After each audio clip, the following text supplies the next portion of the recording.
দর্শক, খেলা জমে ক্ষীর হয়ে উঠেছে। রাশিয়া ইউক্রেনে তাদের অত্যাধুনিক হাইপারসোনিক অর্শনিক ক্ষেপণাস্ত্র ছুড়ে বিশ্বকে কাঁপিয়ে দিয়েছে।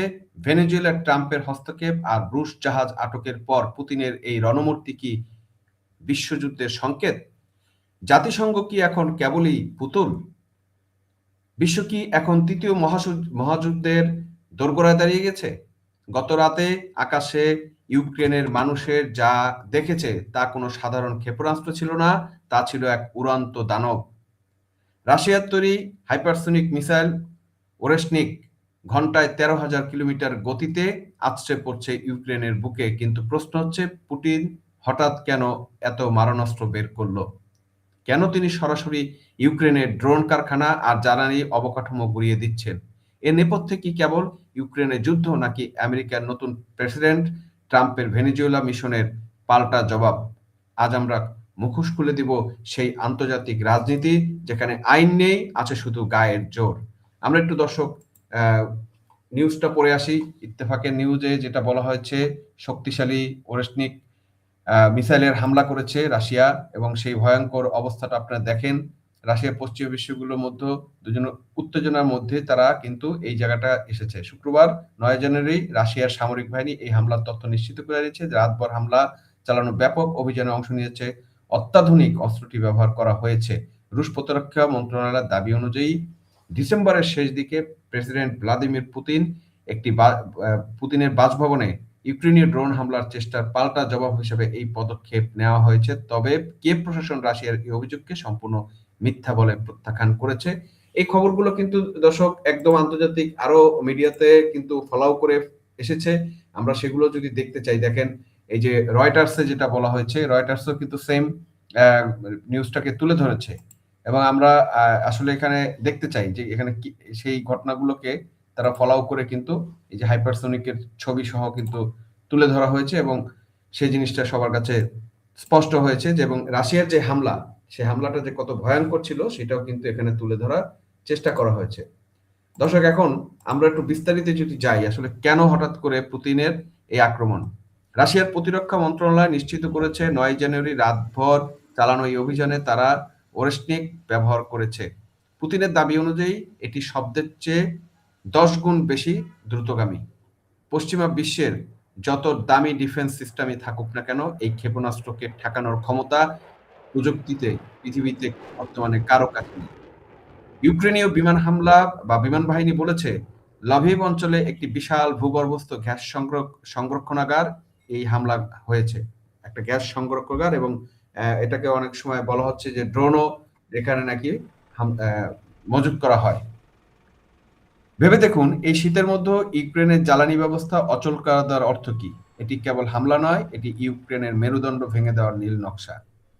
পুতিন আত্মবিশ্বাসের সাথে বলেছেন, ওরেশনিকের ধ্বংস সক্ষমতা প্রায় পারমাণবিক অস্ত্রের সমান। যদিও এতে সাধারণ ওয়ারহেড ব্যবহার করা হয়েছে, তবু এটার গতি এত বেশি, মানে ঘন্টায় ১৩,০০০ কিলোমিটার যদি একটা বস্তু গিয়ে কোথাও আঘাত করে, তাহলে সেটা আসলে পারমাণবিক অস্ত্রের চেয়ে কোনো অংশে কম নয়। কিন্তু তবে আমেরিকা এখানে একটু কথা বলার চেষ্টা করেছে। আমেরিকা কিন্তু একে গেম চেঞ্জার বলতে নারাজ হয়েছে, কিন্তু পুতিন বলেছে এটা হচ্ছে গেম চেঞ্জার। প্রশ্ন হলো, আমেরিকা কি ভয় পাচ্ছে? তাই তারা একে হালকাভাবে দেখতে চাইছে বা বিশ্ববাসীর কাছে হালকা করে তুলে ধরতে চাইছে? এরকমই কিছু হবে। ভূরাজনীতি বিশ্লেষকরা একটি চমকপ্রদ তথ্য দিয়েছেন। সম্প্রতি ট্রাম্প প্রশাসন রাশিয়ার বন্ধু রাষ্ট্র ভেনেজুয়েলার প্রেসিডেন্ট মাদুরোকে অপহরণ করে নিয়ে যাওয়া এবং রাশিয়ার পতাকাবাহী জাহাজ আটক করার দুঃসাহস দেখিয়েছে। ট্রাম্প হয়তো বিশ্বকে দেখাতে চেয়েছিলেন যে তিনি যা খুশি তাই করতে পারেন। কিন্তু পুতিন কি বসে থাকার পাত্র? বা অন্যান্য বিশ্ব কি বসে থাকবে? না, আমরা কিন্তু প্রতিক্রিয়াগুলো অলরেডি দেখা শুরু করছি। ইউক্রেনের ওরেশনিকের এই হামলা মূলত আমেরিকার জন্য একটি ওয়ার্নিং শট। পুতিন বুঝিয়ে দিচ্ছেন, আপনি যদি আমার বন্ধুকে অপহরণ করেন বা আমার জাহাজ আটক করেন, তবে আমি আপনার প্রক্সি ইউক্রেনকে মানচিত্র থেকে মুছে দেব। অনেকে তো আশঙ্কা করছেন, ট্রাম্প যদি মাদুরোর সাথে যা করেছেন, পুতিন যদি জেলেনস্কির সাথে ঠিক একই কাজ করেন, তবে তাকে কে আটকাতে পারে? তবে ঘটনাটা কি ঘটবে? কারণ এখন এই ঘটনা যদি পুতিন ঘটায়ও তাতে বিশ্বে কারো কিছু বলার থাকবে না। কারণ বলা থাকবে না, কারণ ট্রাম্প কিন্তু সেই নমুনা দেখিয়েছেন। এখন পরাশক্তিগুলোকে যদি এই ঘটনাগুলো ঘটায়, সেক্ষেত্রে কারো কিছু বলা থাকবে না। কারণ ট্রাম্পের ঘটনাকে জাতিসংঘ হতে শুরু করে ইউরোপীয় ইউনিয়ন কেউ কোনো ব্যবস্থা কিন্তু নেয়নি। অনেকে অনেক কথা বলেছেন, কিন্তু ব্যবস্থা কিন্তু তারা নেননি। সে কারণে এটা এখন কোনো ব্যাপারই না। বিশ্বের বড় শক্তিগুলো এখন রাষ্ট্রনেতাদের অপহরণ করার মতো জঘন্য দৃষ্টান্ত স্থাপন করছে এবং ভবিষ্যতে আরো হবে, এই আশঙ্কা কিন্তু দেখা যাচ্ছে। ২য় বিশ্বযুদ্ধের আগেও কিন্তু এরকম ঘটনা রয়েছে, যে ঘটনার পরিপ্রেক্ষিতে কোনো এক সময় বিশ্বযুদ্ধ বা বিভিন্ন পক্ষ হয়ে বিশ্বযুদ্ধ হতে বাধ্য হয়েছে। আজকে বিশ্বের সবচেয়ে বড় ট্র্যাজেডি হলো জাতিসংঘ বা ইউএন। এই প্রতিষ্ঠানটি কি এখন কেবল চা নাস্তা খাওয়ার ক্লাব? ট্রাম্প যখন ভেনেজুয়েলায় হামলা করে, জাতিসংঘ চুপ। পুতিন যখন ওরেশনিক দিয়ে ইউক্রেনে জ্বালায়, জাতিসংঘ কেবল গভীর উদ্বেগ জানাবে। বিশ্বের সাধারণ মানুষ এখন প্রশ্ন তুলেছে, এই অকেজো প্রতিষ্ঠানের পিছনে কোটি কোটি টাকা খরচ করার কি দরকার?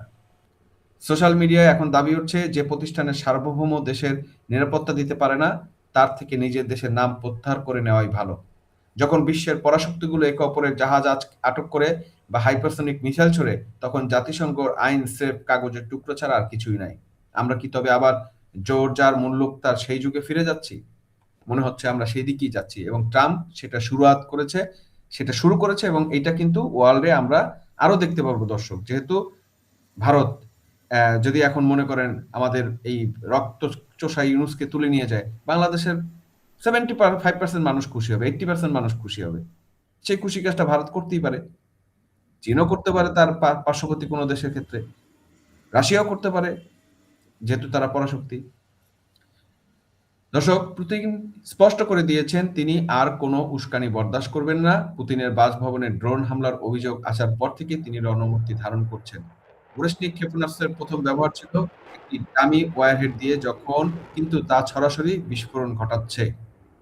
ওয়ারহেডের ইউক্রেনের গুরুত্বপূর্ণ স্থাপনাগুলো তাসের ঘরের মতো ভেঙে পড়ছে।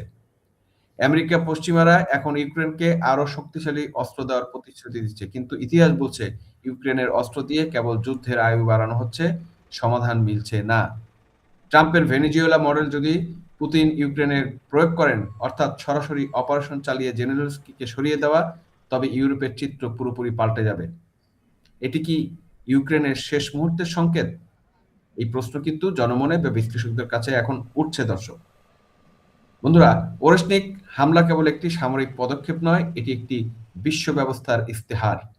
যেখানে কূটনীতি ব্যর্থ, সেখানে ক্ষেপণাস্ত্র কথা বলছে।